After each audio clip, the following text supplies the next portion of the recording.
đi thăm mày phá.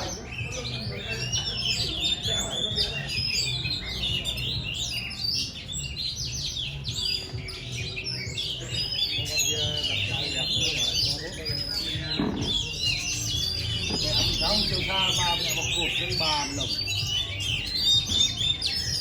Đấy con tôi đi qua xem này. Ba đâu, ba sẽ là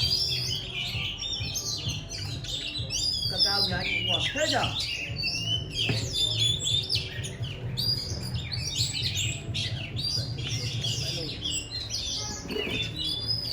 Đồ quay chị là kiểu như cái sai quá.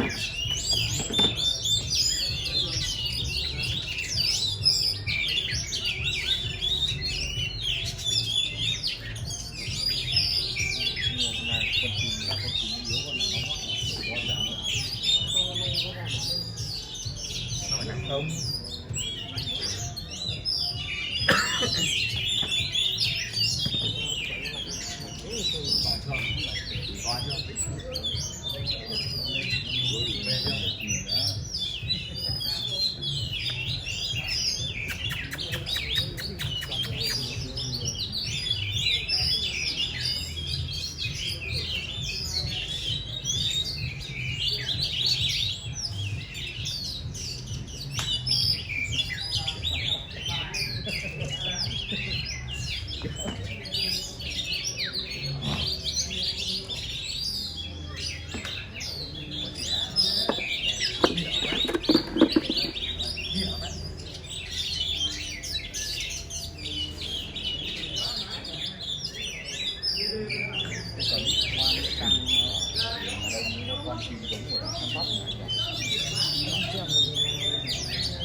Con ngày đầu tiên ấy đi nhở, giống con công ấy, nhở, anh nhìn anh giật mình nhá, con công của nó còn đảo chứ cũng là, đó, cái này cũng là tổng nhiều, Cháu à? bây giờ Người ta để đây có bạn muốn lửa tí sái không?